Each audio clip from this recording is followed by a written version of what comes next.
The Criterion sale has been happening for like a week now. I haven't gone to Barnes & Noble yet. I plan on doing that this upcoming week, and then probably also making an order online in case they don't have the titles that I'm looking for. I have a small wish list for this sale because of so many other sales happening and other things happening in general. If you don't... EXO has a new album, okay? That's all I need to tell you. Also, I'm like planning on redoing My Other Room, which I mentioned in a previous video. And I will admit, I'm feeling like a little uninspired in terms of Criterion, but I feel like that's just because there's titles that I've neglected not watching that I own. And I feel like I keep repeating this. I feel like I keep talking about the same movies, basically.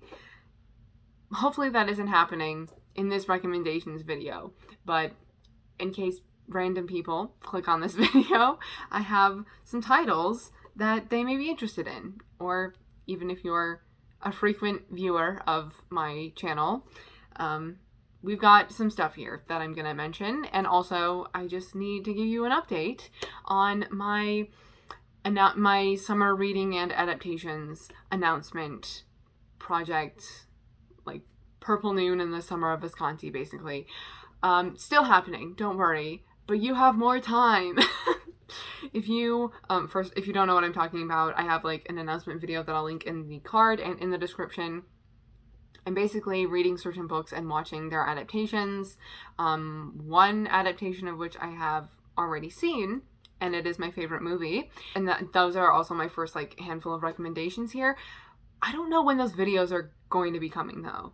The reading is still happening. The movies are kind of still happening. I have not rewatched Purple Noon because first I was gone and then my brother was gone and I'm going to watch it with him. And now I'm going to be gone again. When I say gone, I just mean I'm not home. I was gone for about half of June. I'm going to be gone for most of July and then also like half of August. So hopefully by the end of July, I'm going to try to focus on the videos for the summer reading and adaptations thing. Hopefully that works out. So sorry about that. Yeah, I don't know when the videos will be coming, but I am still doing the reading and watching the movies, and I will be doing videos. I just don't know when. So obviously those are my first recommendations because that's something that I'm doing. So I go into more detail in the announcement video if you missed it or if you were randomly clicking on this video. So firstly, Purple Noon is of course my number one recommendation because it's my favorite movie.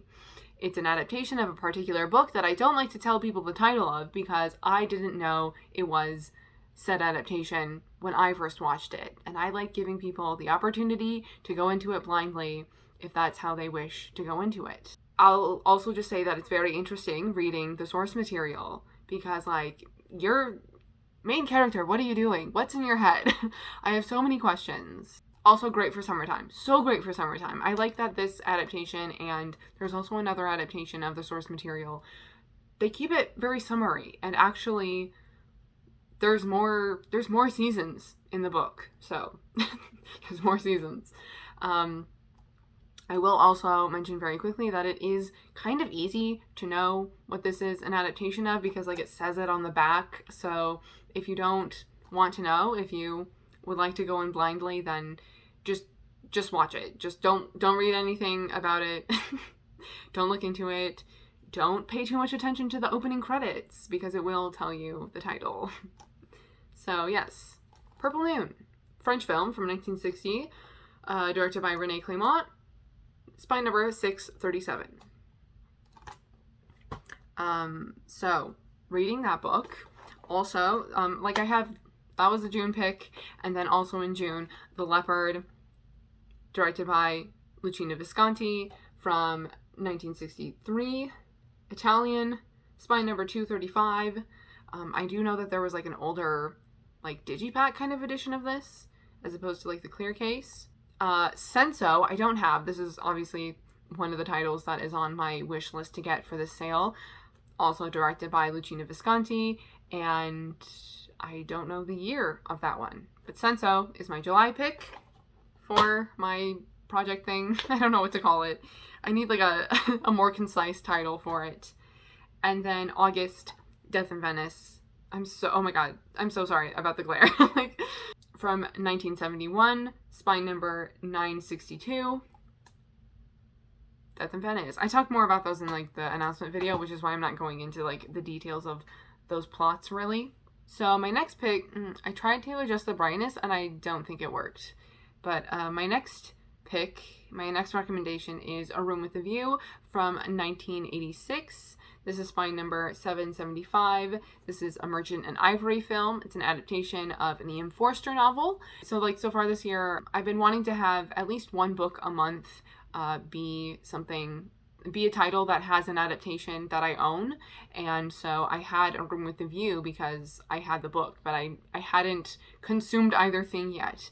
So this was my pick for May to do that. I don't know if that sounded confusing, but this was really good. I actually recently rewatched this, and I'm thinking of increasing my rating from a 4 to a 4.5 because it's just so well done. It includes like just enough of the character information that you get in the book, while not like anything that is left out is just like a little bit more depth in the book, but it doesn't feel like the movie is missing anything. It's just a really like concise, nice story, to put it simply. And everyone does such a good job. The cast is spectacular.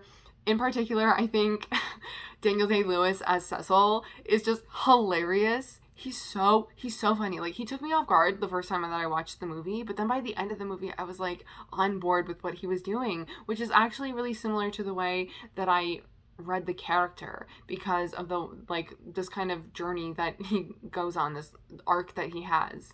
But this is about Lucy Honeychurch, which is a fantastic name. Like, what a character name, you know? Lucy Honeychurch is in Italy with, oh my god, is Charlotte just like a friend or like her aunt? I actually don't know how Charlotte is like related to her. Okay, well, she's in Italy with her chaperone, I'll just say, Charlotte, played by Maggie Smith. Things happen. Me trying not to say a lot. Things happen in Italy and it kind of changes Lucy. But it takes her some time to like fully accept it and realize it. And she meets George in Italy, which also partially is one of those things that kind of like changes her. But then she returns back home and is still kind of grappling with these events that happened in Italy and these feelings that she has. But she also becomes engaged to Cecil and is kind of going forward from there. I don't know. Ian Forster's novels are very, like, I compare him to, like, Jane Austen. He's like, you know, Jane Austen is to the Regency era as Ian Forster is to the Edwardian era. So lots of social commentary, lots of satire, but it's just like about the characters. And I love how the characters are just themselves. They're just who they are, and this is how they're interacting. And it's so good. It's also just like so beautiful. Like you want to visit Italy after this. I do think this is adequate with the supplements, but I also wanted like a little bit more. Maybe that's just also me like loving to know more information about adaptations in particular and how something went from one medium to the next. But it was still like the cast interviews on this are really great. And also like rest in peace, Julian Sands. So shocking and tragic what happened. Just if you didn't know, a few days ago, his body was found. Back in January, he went missing hiking in California. Really sad. And he does a great job as George in this. The whole cast is so good. Let's go to the next title, also being a period piece. I feel like I've mentioned this quite a bit in the past like couple of years. I read this book like 2 years ago now, I'm pretty sure. And I watched a booktube video earlier today, and someone was talking about Far from the Madding Crowd by Thomas Hardy, and that's like a very good summary book. I'll link that video in the description if you're interested. She was recommending books for the summer. And it had me thinking about Far from the Madding Crowd again, but it also had me thinking about Tess again. And Tess, this film from 1979, spine number 697, is an adaptation of another Thomas Hardy novel called Tess of the D'Urbervilles, and I just feel like I need to give this a rewatch. So I'm kind of including this because I'd like to rewatch it. Especially as I'm not as close to like having just finished the book. I think I can go into it with like a different mindset and not be in that sort of comparison adaptation brain. The book became one of my all-time favorite books, and it focuses on Tess, whose family finds out that they are like descended from nobility, we'll just say. Her father gets this idea into his head that they should contact other members and other branches of the family and try to get into some money because they're not very wealthy. So Tess is sent off to contact and be friendly with other members of the family, and that is something that changes her life. It's kind of one tragic event after another, especially in the grand scheme of things, but it's another story that I think the characters are really interesting, and I love Tess as a character. I have like a love-hate relationship with Angel because he's such a, like, again, these are like full characters. Perhaps it relies a little bit on certain tropes and archetypes, but I feel like the characters are fleshed out and complex enough that you can have your own complicated feelings on each character and each journey that they all have. I feel like even the supporting characters that you may only see within a few scenes feel like real people. I need to relive the story again, experience the story again, especially in a like more sort of condensed version as opposed to like rereading the book. And again, I feel like every time I first watch an adaptation, I am doing a lot of comparison. I can't help it. I would much rather read source material than watch an adaptation first. And no matter what, doing one of those things first and ultimately doing both, probably the second thing is going to suffer in some way because of that basis of the story and how you first experience the story. Also, this is it's not available like this anymore. This is a dual format edition, but now it just comes in a clear case. And then, earlier this year, right? And I just feel like I've seen it pop up on my letterboxd feed every once in a while. Jeanne Dielman became quite popular with the Sight and Sound poll, this being number one, dethroning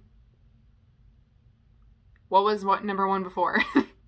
Was it Citizen Kane or was it Vertigo? I feel like it was Vertigo, but I don't know for sure. Oops. Okay, well, in any case, I'll link the list in the description if you have no idea what I'm talking about for whatever reason. I feel like it was a big moment, though, because I don't know, even I was shocked. I was like, you mean that French film that's 3 hours long? 201 minutes? That's really the length? Wow. 3 hours, 21 minutes. A 1975 French film, spine number 484. And it's just Delphine Seyrig doing housework.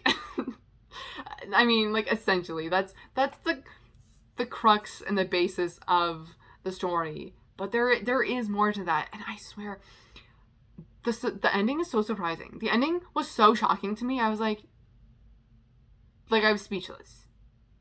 Not to hype it up too much or something like that, or make you think the ending is surprisingly wild, insanely crazy. What is my wording right now? But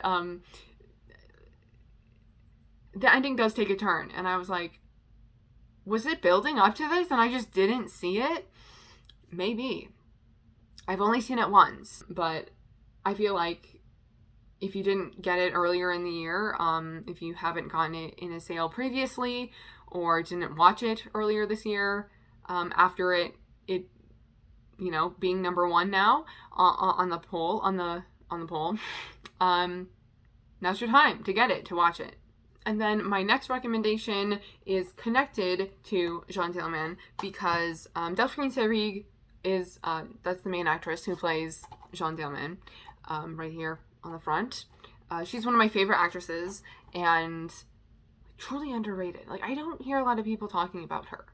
She is, I will briefly mention, she is the lead in, or like the female lead in Last Year at Marienbad, which is on Criterion but out of print. I think is there a Kino release of that? I think there is another release of that from a different label. The Criterion one is out of print, but I do recommend that movie. Kind of wacky. Beautiful. But like the structure of it is really strange.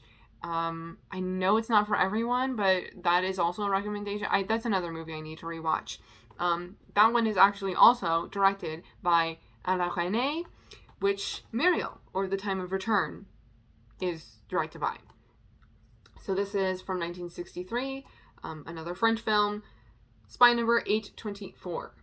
And something about Resnais is that I feel like time is such an element in his films. It really stands out to me. I actually started to write this like essay on it one time.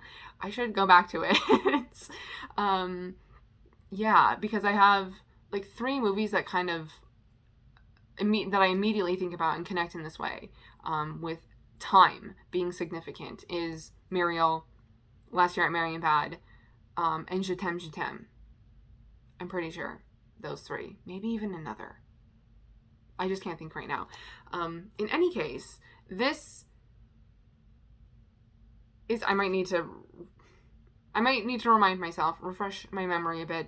It has to do with Delphine Seyrig's character, who is visited by someone from her past, a former lover, and this kind of shakes up just where she is in her life and her family life. She has a son. Wow. 2 films where it's basically just Delphine Seyrig and her son. Obviously this one is includes another character that comes about, and there are more characters, more people that are shown in Jeanne Dielman, but Muriel, something that I remember about this is, and it says on the back that it's a great description of it, fragmented. Because I remember there being like certain scenes, and then it felt like suddenly it would go back, as if we were like watching another take of that scene. And I don't understand the meaning of that yet. So it's hard to really describe and like talk about in a thorough way, but this is just a recommendations video, so I don't necessarily need to do that. But that is one of the things that stands out to me the most about this film, is this fragmentation, and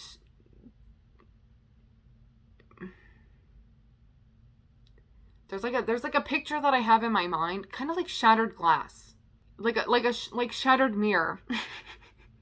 This is the image that's in my mind. It's like a shattered mirror, and you can see the reflection, but it's not a full picture. It's like you're missing certain bits, and there are certain parts of the image that you can see multiple times because of the angle of these different pieces of the glass. Does that make sense?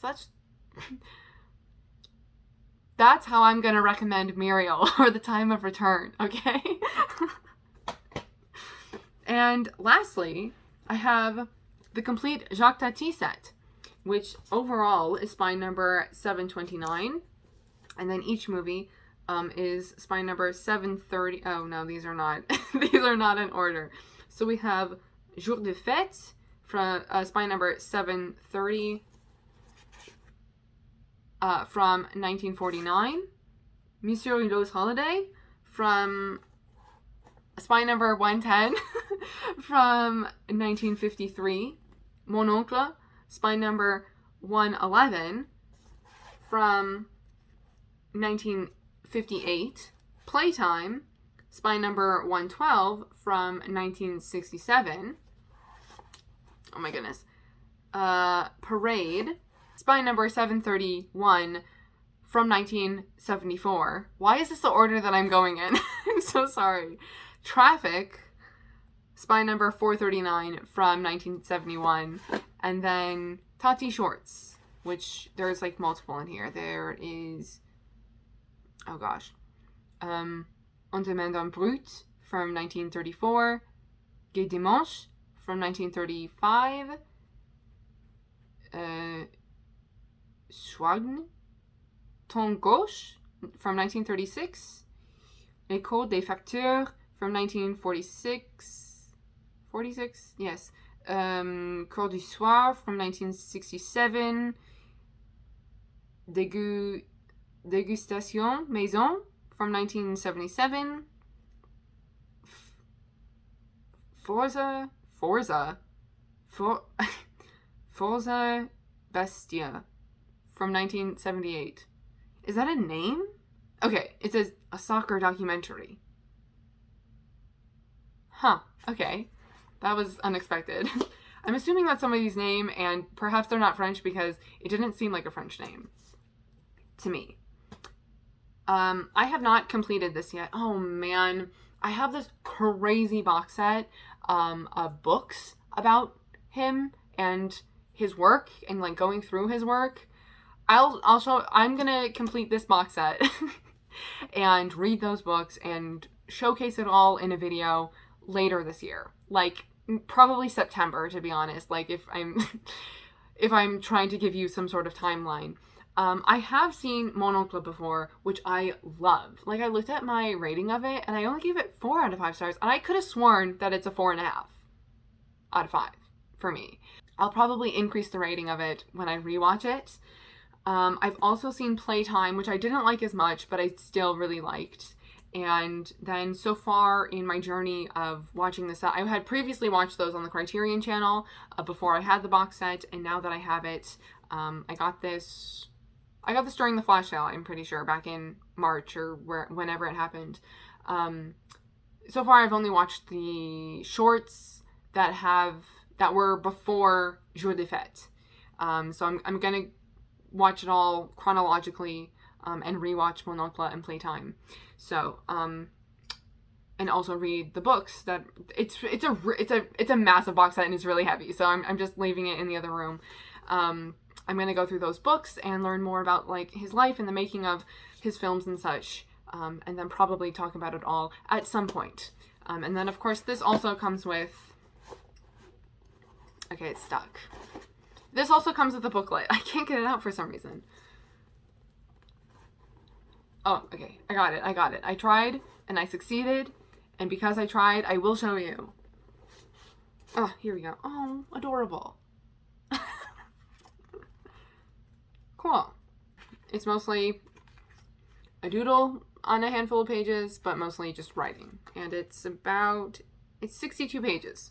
And there's a lot more in terms of the supplements. Lots of like documentaries and other kind of like featurettes and stuff, which I'm really looking forward to, as well as I just think is overall great because I love when the supplements are more than just like interviews, basically. I mean, sometimes an interview could be like half an hour and you only expect it to be maybe like 10 minutes or something like that.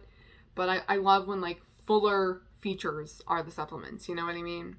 So those are my recommendations for this Criterion sale. I'm not going to be home for like most of the month, so I'm probably not going to do another recommendations video, and this is probably long enough, as well as, again, I go into more detail about the first few titles in my announcement video. If you would like to read any of those books and or watch any of those movies, kind of with me.